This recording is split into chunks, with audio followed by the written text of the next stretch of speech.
Mayig nga temprano, ako gali si Angelo, isa rang estudyante. Amos, may interes sa gapong ko, makwinton kita na idigi. Ay, kita mga literatong dan. Dan tangay atong kami graduate sa grade 6. Dan, syempre, kung kita mga bastag pa, hindro kitang kambeng.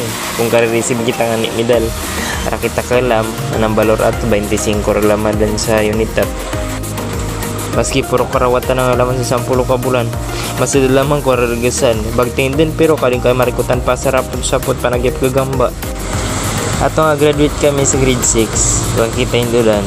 Aguro liya mong mga ilog, gagaling sa San Vicente. Dan tangay aking kukong ilog, baka ang bangalog Dan may kukon sa Tagalog, pinsan. Darang kaiban sa literatura akong ilog. Pareho kami agadar, classmate kami rangani. Bali, amang nanay magtitinay. Lagi sa wala, dan amang ilog sa San Vicente. Kung silang hanarak kwinta. Pero sa paglabas ang tempo, makikita tadan. Duro kita rin galing karaya sa dati.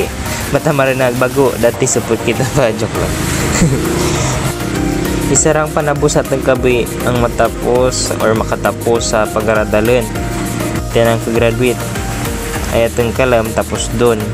Pero dyan din nag-umpisa ang makalam kita sa realidad ang kabuhi. Ano kita roman kabay sa mga maumang dagon umpisa dadi?